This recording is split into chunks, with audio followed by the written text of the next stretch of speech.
Jemaat Tuhan yang terkasih, mari sebelum kita mendengarkan kebenaran firman Tuhan, kita satu di dalam doa.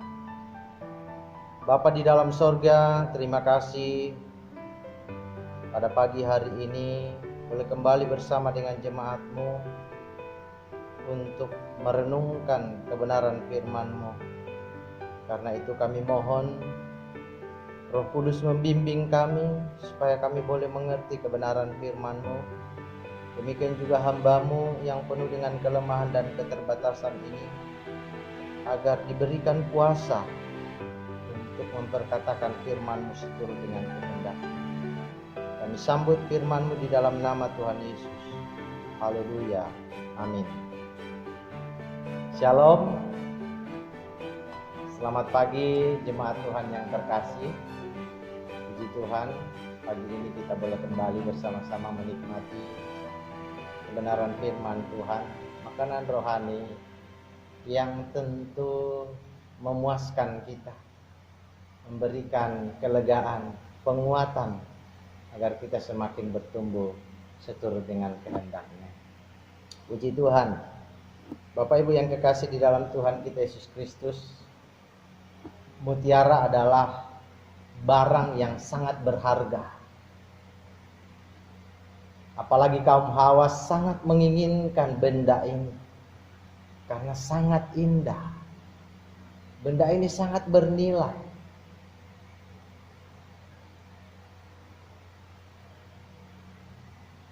Dan sungguh mengagumkan ketika melihat perempuan memakai mutiara. Ya, tema kita pada pagi hari ini adalah mutiara yang sangat berharga. Nah, siapakah mutiara yang sangat berharga itu? Mutiara yang sangat berharga yang dimaksudkan di sini adalah saya dan Bapak Ibu Saudara sekalian. Kita adalah pribadi-pribadi yang sungguh berharga di mata Tuhan. Kita adalah orang-orang yang sangat berharga di mata Allah. Bukan karena kita berharga sehingga Tuhan menebus kita. Justru sebelum kita ditebus oleh Tuhan, kita bukanlah sesuatu yang berarti di hadapan-Nya. Tetapi kita boleh dikatakan berharga karena penebusan yang Tuhan lakukan. Karena karya Tuhan di atas kayu salib. Sehingga membuat saya dan Bapak Ibu Saudara sekalian berharga di matanya. Ya, pembacaan kita pada pagi hari ini terambil dari 1 Petrus 2 ayat 1 sampai ayatnya yang ke-10. 1 Petrus 2 ayat 1 sampai ayatnya yang ke-10. Tetapi terlebih dahulu kita akan membaca di dalam 1 Petrus pasal 1 ayat 3 sampai ayatnya yang ke-5. Firman Tuhan berbunyi demikian. Terpujilah Allah dan Bapa Tuhan kita Yesus Kristus, yang karena rahmat-Nya yang besar telah melahirkan kita kembali oleh kebangkitan Yesus Kristus dari antara orang mati kepada suatu hidup yang penuh pengharapan, untuk menerima suatu bagian yang tidak dapat binasa, yang tidak dapat cemar, dan yang tidak dapat layu, yang tersimpan di sorga bagi kamu, yaitu kamu yang dipelihara dalam kekuatan Allah karena imanmu, sementara kamu menantikan keselamatan yang telah tersedia untuk dinyatakan pada zaman akhir. Ya, sungguh luar biasa bahwa oleh karena kasih Allah, karunia Allah yang begitu besar, telah menjadikan kita berharga, telah memberikan kita keselamatan, telah menjadikan kita sebagai orang-orang yang sangat bernilai. Bahkan dalam ayat 18 sampai ayat 19 dikatakan demikian. Sebab kamu tahu bahwa kamu telah ditebus dari cara hidupmu yang sia-sia, yang kamu warisi dari nenek moyangmu itu, bukan dengan barang yang fana, bukan pula dengan perak atau emas, melainkan dengan darah yang mahal, yaitu darah Kristus yang sama seperti darah anak domba yang tak bernoda dan tak bercacat. Kita telah ditebus dengan darah yang mahal, yaitu darah Yesus Kristus. Itulah yang membuat kita ini betul-betul berarti. Betul-betul kita adalah orang-orang yang berharga. Karena kita telah ditebus dengan darah Yesus Kristus yang mahal itu. Inilah yang sungguh membuat kita berharga, saudara-saudara sekalian. Nah, puji Tuhan, Bapak Ibu Saudara yang kekasih di dalam Tuhan kita Yesus Kristus.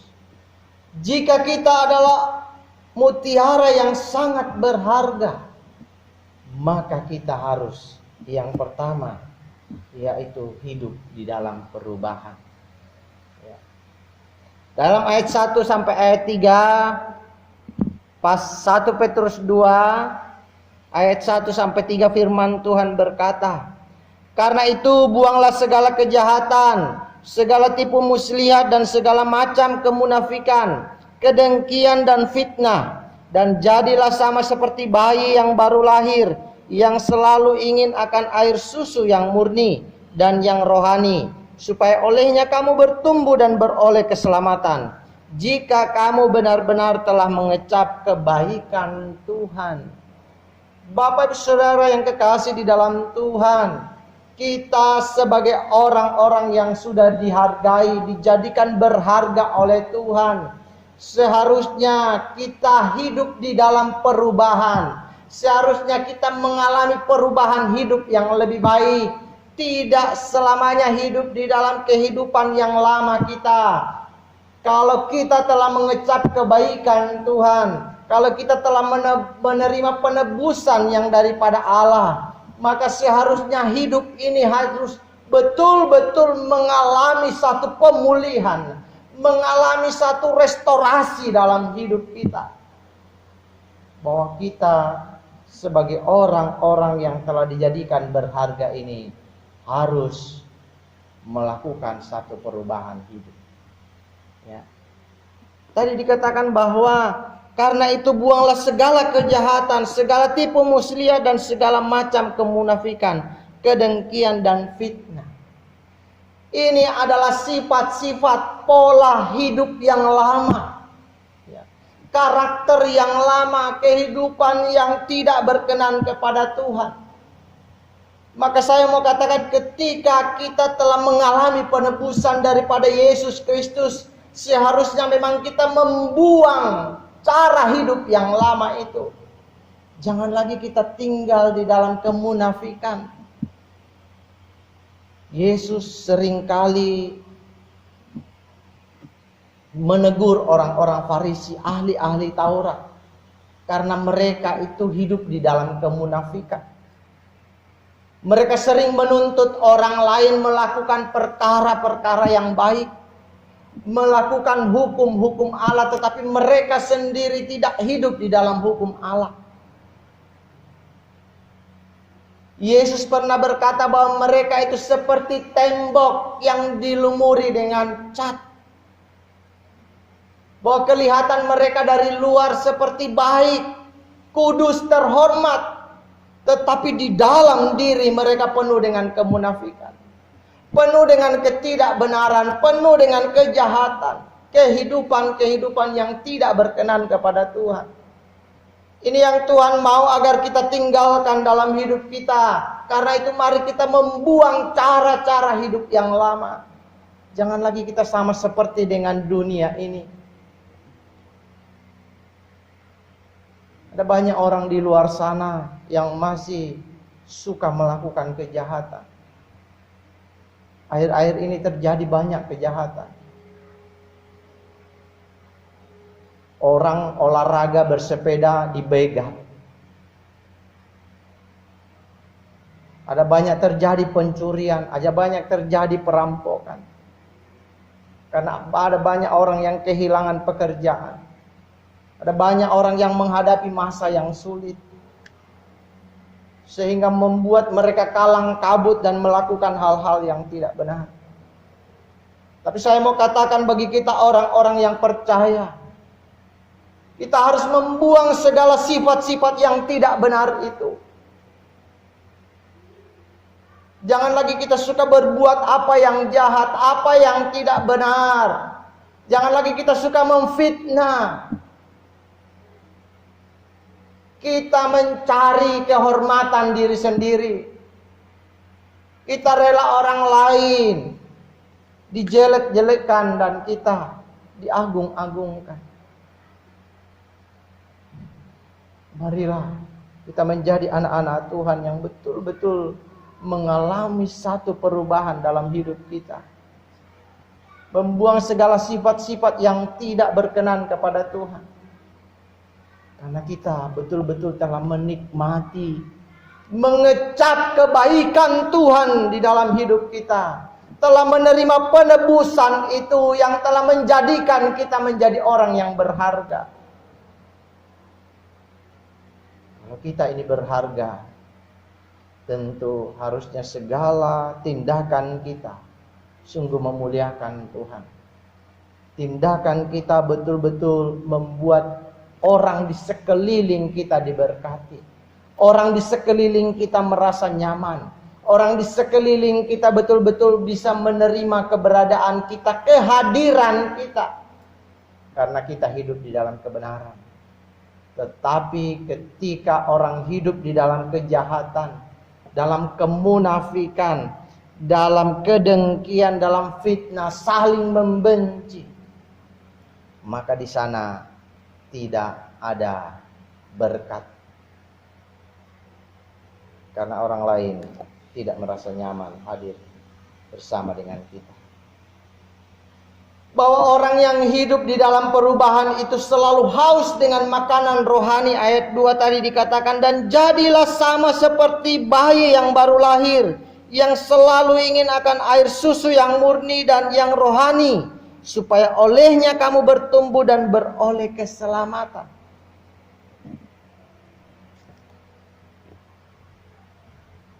Ya, ada ponakan saya, Divani.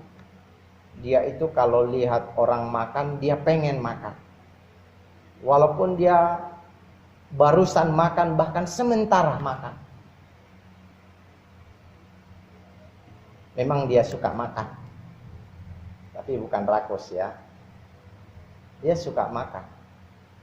Dia suka menggigit. Dia suka mengunyah sesuatu. Ya. Dia selalu menginginkan agar mulutnya ini bisa bergerak. Ada sesuatu yang bisa dimakan. Bahkan juga dia selalu ingin susu, sebentar-sebentar susu, sebentar-sebentar susu. Ya. Dia selalu menginginkan hal itu.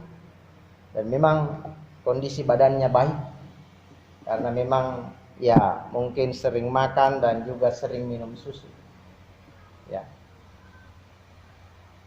Tetapi kira-kira seperti itulah Bapak Ibu yang kekasih di dalam Tuhan, bahwa bayi itu selalu menginginkan susu, menginginkan makanan agar dia bertumbuh, agar dia betul-betul mengalami kehidupan yang terus lebih baik, terus lebih baik, terus bertumbuh.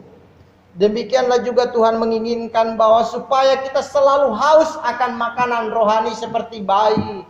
Supaya kita selalu haus akan firman Allah. Supaya kita selalu haus bersekutu dengan Tuhan. Kita selalu haus akan makanan rohani. Sehingga betul-betul tubuh kita ini diisi. Diberikan nutrisi, diberikan kekuatan. Karena makanan rohani itu. Orang yang telah ditebus oleh Tuhan seharusnya terus-menerus menikmati makanan rohani dalam hidup. Terus-menerus merasakan haus akan kebenaran.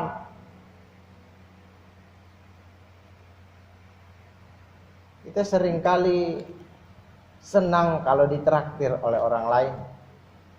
Kalau diajak makan oleh orang lain. Ataupun kita sendiri. Kadang kita pergi mencari makan. Karena kita memang senang dengan makanan. Tapi saya mau katakan bahwa kalau kita telah ditebus oleh Tuhan, Marilah betul-betul dalam hidup kita jangan bosan-bosan untuk terus menikmati makanan rohani itu. Jangan bosan-bosan untuk terus membaca firman Tuhan, untuk terus merenungkan firman Tuhan, agar kita semakin bertumbuh, agar kita semakin dikuatkan, agar kita semakin sungguh-sungguh diteguhkan oleh Tuhan dan mengerti akan kehendak. Karena apa, Bapak Ibu Saudara? Karena kita telah menikmati kebaikan Tuhan dalam hidup kita. Maka marilah setiap kita senantiasa mau sungguh-sungguh berubah. Jangan lagi kita hidup dalam kebiasaan-kebiasaan lama. Mari kita sungguh menghargai karya Kristus bagi kita, yang rela mati di atas kayu salib menanggung dosa kita, menjadikan kita berharga, menebus kita dari cara hidup kita yang sia-sia. Bahkan Alkitab berkata bahwa kita dulu adalah orang-orang yang mati, tapi dibangkitkan kembali karena karya Kristus bagi kita. Maka marilah setiap kita jemaat Tuhan hiduplah di dalam perubahan. Jangan kita tetap dalam kehidupan kita yang lama, dalam kehidupan yang penuh dengan iri hati, kemunafikan, dalam dosa, dalam kejahatan, dalam ketidakbenaran. Mari kita tinggalkan semuanya itu. Mari kita tanggalkan itu dan beralih kepada kehidupan yang diinginkan oleh Tuhan. Sungguh-sungguh rubah hidup kita, cara kita. Mari kita mulai tinggalkan hal-hal yang Tuhan tidak kehendaki.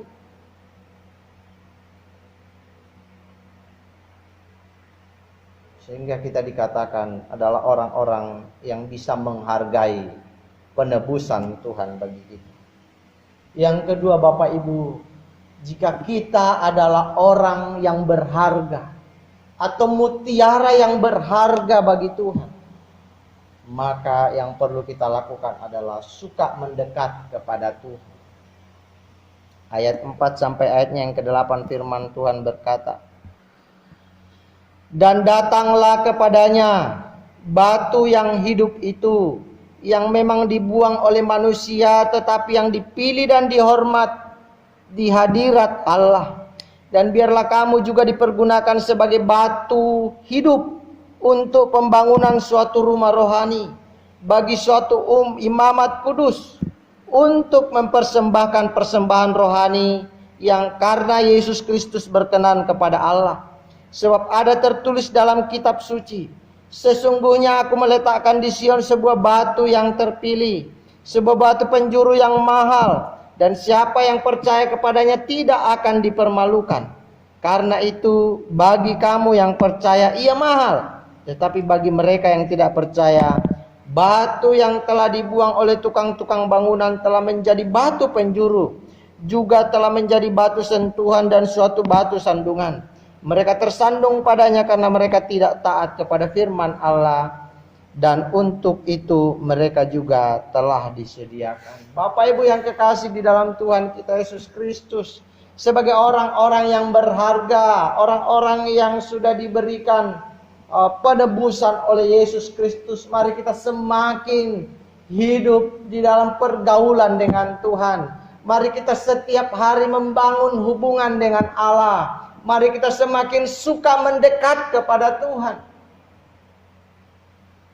agar hidup kita semakin betul-betul mengalami perubahan, agar hidup kita semakin betul-betul memuliakan Dia.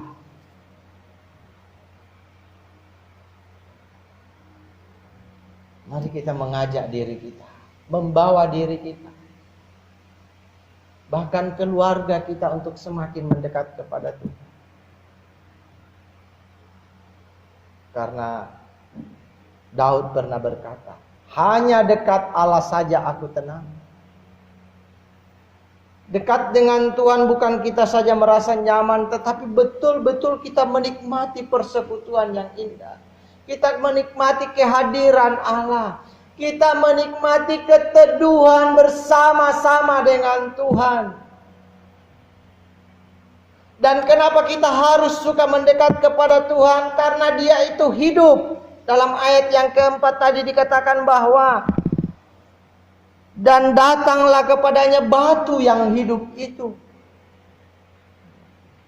Dia ada, Tuhan kita yang pernah mati, Dia bangkit. Dan Dia naik ke atas sorga. Dan Dia hidup untuk selama-lamanya. Sampai saat ini Dia tetap hidup. Dan tidak akan mati lagi. Allah kita adalah Allah yang nyata. Allah kita adalah Allah yang sungguh-sungguh ada dan Dia hidup. Kalau Dia hidup berarti Dia betul-betul beraktivitas. Dia melakukan segala sesuatu. Dia tetap melihat kita. Dia tetap mengawasi kita. Karena itu, marilah senantiasa kita dekatkan diri kita kepada Tuhan, Allah kita. Sebab Dia hidup. Dia tahu segala sesuatu yang kita lakukan. Dia tahu segala sesuatu yang kita kerjakan. Janganlah kita bermalas-malasan untuk datang kepada Tuhan. Berilah dirimu untuk terus semakin mendekat dan semakin mendekat kepadanya. Agar hidup kita dibangun. Karena kita ini adalah rumah rohani. Bapak Ibu yang kekasih di dalam Tuhan kita Yesus Kristus. Yesus mau kita mendekat kepada Dia. Yesus mau kita semakin bersekutu dengan Dia supaya hidup kita betul-betul mengalami terus pembangunan, terus pertumbuhan. Hidup yang bukan stagnan, selamanya seperti itu. Tuhan mau kita terus dibangun, terus bertumbuh, terus dibangun. Sehingga hidup kita semakin lebih baik, semakin disempurnakan. Lihatlah Bapak Ibu, ketika orang membangun rumah, dia mulai membangun dari bawah. Mungkin awal-awalnya kelihatan tidak menarik. Karena hanya tembok, belum dilepo, belum dicat dan lain sebagainya. Tapi lihatlah ketika pembangunan terus diadakan, kita semakin melihat kesempurnaannya. Ketika atapnya sudah jadi, ketika sudah dipasang keramik dan lain sebagainya, maka rumah itu akan semakin indah. Karena terus dibangun, terus dibangun. Mungkin ke depan akan mulai ditingkat lagi. Akan mulai dibangun apa, dibangun sini dan lain sebagainya. Akan semakin memperindah, mempercantik rumah itu. Demikian juga dengan hidup kita. Ketika hidup ini terus dibangun, terus kita sungguh-sungguh terus datang kepada Tuhan. Maka hidup ini akan begitu indah dilihat. Semakin cantik, semakin gagah untuk dilihat. Karena kita terus dibangun. Agar hidup ini bisa terus dibangun, semakin dekatkanlah diri kepada Tuhan. Maka kita akan mengalami pembangunan. Sebab kita tidak akan dipermalukan. Di dalam ayat 6 tadi dikatakan, sebab ada tertulis dalam kitab suci, sesungguhnya aku meletakkan di Sion sebuah batu yang terpilih, sebuah batu penjuru yang mahal, dan siapa yang percaya kepadanya tidak akan dipermalukan. Kita semakin dekat dengan Tuhan, kita semakin bergaul dengan Allah, kita semakin bersekutu dengan Tuhan, semakin harmonis dengan Tuhan. Bapak Ibu Saudara, percayalah, engkau tidak akan rugi mengambil waktu dengan Tuhan. Engkau tidak sia-sia mengambil persekutuan dengan Tuhan, karena engkau akan semakin diberkati oleh Tuhan. Tuhan akan semakin memperdulikan kita. Tuhan akan semakin mengasihi kita ketika kita mau semakin mengasihi Dia. Orang yang semakin mau mendekatkan dirinya kepada Tuhan akan terus dibela oleh Tuhan. Akan terus dilindungi, dipelihara oleh Tuhan.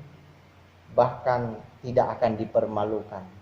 Karena Tuhan selalu ada di pihaknya. Ketika kita dekat dengan seseorang Bapak Ibu, maka percayalah bahwa orang itu juga akan semakin mendekatkan dirinya kepada kita. Maka orang itu akan semakin memperhatikan kita. Maka orang itu semakin mengenal kita. Suatu saat kita punya masalah, punya persoalan, dia akan membela kita. Tuhan juga demikian. Ketika kita semakin dekat dengan dia, dia akan membela kita. Dia bahkan akan semakin memberkati kita. Karena itu, dekatlah dengan Tuhan. Mari engkau semakin ambil waktu untuk datang kepada dia. Yang ketiga Bapak Ibu yang kekasih, jika kita adalah mutiara yang berharga di mata Allah, maka yang perlu kita lakukan adalah memberitakan kasih Allah.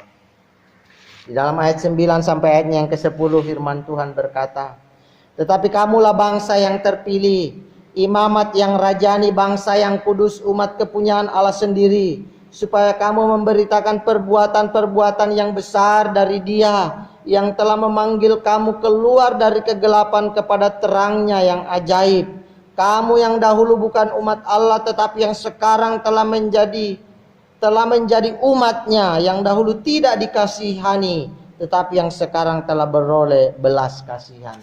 Bapak Ibu yang kekasih, kita sebagai orang-orang atau mutiara yang berharga di mata Allah ini adalah mendapat kedudukan yang istimewa. Kita adalah orang-orang yang sungguh bernilai. Kita adalah orang-orang yang betul-betul sangat dihargai. Karena itu kita perlu memberitakan kasih Allah kepada dunia ini.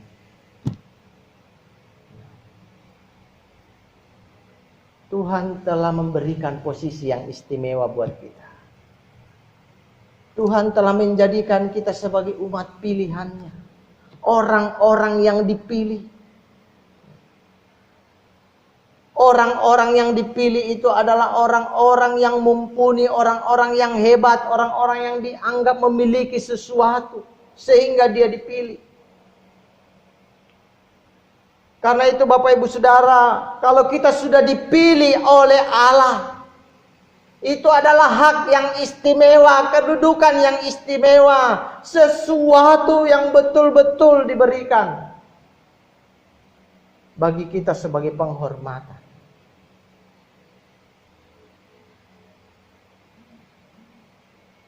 Jika kita dipilih, misalnya mungkin menjadi seorang pejabat, dipilih menjadi seorang manajer, dipilih mungkin menjadi seorang kepala staf, dipilih mungkin menjadi seorang menteri atau jabatan apapun itu, kita senang, kita gembira karena kita dipilih. Tapi saya mau katakan bahwa kalaupun hari ini engkau mungkin tidak punya jabatan apa-apa, engkau hanyalah orang-orang biasa, tapi engkau berharga di mata Allah karena engkau telah dipilih oleh Allah. Tuhan telah memilih kita, memberikan posisi yang terbaik.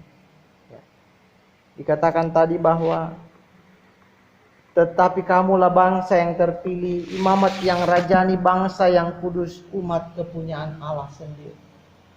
Ini adalah sungguh kedudukan yang istimewa bagi kita Bapak Ibu. Kita harus berbangga dengan posisi ini. Tuhan sungguh-sungguh menghargai kita. Tuhan sungguh-sungguh menghormati kita. Karena itu penting bagi kita memberitakan perbuatan Allah yang begitu besar. Menceritakan kasih Allah yang sudah kita alami dalam hidup kita kepada orang-orang yang belum menikmati kasih Allah itu. Sehingga mereka sungguh juga tahu akan kasih Tuhan. Tuhan telah memberikan jalan yang benar buat kita. Bahwa tadinya kita ada di dalam kegelapan, kita dibawa kepada terangnya yang ajaib. Kita yang tadinya tersesat, hidup tidak benar, hidup sungguh tidak berharga, tapi Tuhan telah mengambil kita, meraih kita sehingga kita tidak lagi ada di dalam kesesatan. tapi kita menjadi umatnya. Yang dahulu bukan umatnya, tetapi kita dijadikan umatnya. Bukankah ini hal yang luar biasa? Penghormatan yang begitu indah yang datangnya daripada Tuhan. Yang dahulu tidak dikasihani, tetapi kita sekarang mendapat belas kasihan Tuhan. Tuhan mau menyatakan kasih-Nya kepada kita. Bukankah ini satu hal yang begitu terindah yang pernah kita alami dalam hidup kita?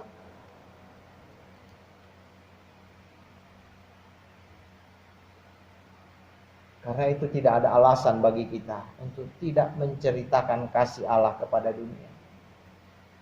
Beritakanlah kasih Tuhan kepada dunia. Bahwa Dia adalah Allah yang mengasihi. Allah yang mau mati bagi siapapun yang percaya kepadanya. Allah yang mau menanggung dosa manusia yang mau percaya kepadanya. Allah yang juga akan terus memelihara, terus memberkati, terus memperhatikan. Dan terus mengasihi setiap orang yang mau percaya kepadanya. Begitu banyak perbuatan ajaib yang sudah Tuhan lakukan dalam hidup kita. Mari kita mencontoh kehidupan Daud. Bahwa Daud boleh menulis Mazmur. Karena dia telah mengalami perbuatan Allah yang begitu besar dalam hidupnya. Mari kita juga menceritakan kasih Allah ini kepada orang-orang lain. Sehingga mereka juga mengenal akan kasih Allah.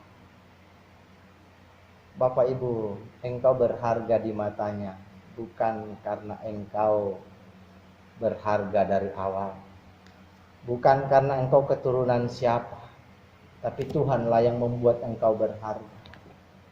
Kalau Tuhan yang telah menjadikan engkau sebagai mutiara yang berharga, lakukanlah segala apa yang Dia kehendaki dalam hidup. Hiduplah di dalam perubahan. Jangan engkau selamanya hidup di dalam kehidupanmu yang lama. Dalam kejahatan, dalam dosamu. Tinggalkanlah itu. Sebagaimana Tuhan menghargai engkau, mari engkau berikan penghargaan kepada Tuhan. Dengan perubahan hidup yang lebih baik.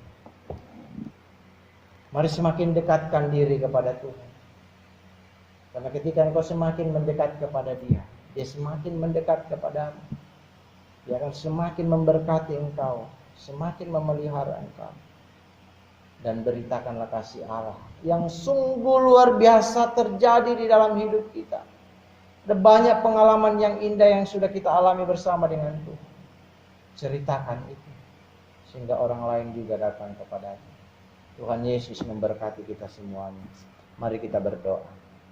Bapa di dalam sorga, terima kasih untuk kebenaran firman-Mu pada pagi hari ini. Kiranya meneguhkan kami semua jemaat-Mu, agar kami betul-betul semakin bertumbuh seturut dengan kehendak Tuhan. Terima kasih, Engkau telah menjadikan kami sebagai mutiara yang sangat berharga, sehingga betul-betul kami ini mendapat sesuatu yang terbaik dalam hidup kami. Tuhan sungguh menghargai kami. Terima kasih Tuhan. Dalam nama Yesus hamba berdoa. Haleluya. Jemaat Tuhan yang kekasih, arahkanlah hatimu kepada Tuhan dan terimalah berkat-Nya. Tuhan memberkati engkau dan melindungi engkau. Tuhan menyinari engkau dengan wajah-Nya dan memberi engkau kasih karunia. Tuhan menghadapkan wajah-Nya kepadamu dan memberi engkau damai sejahtera.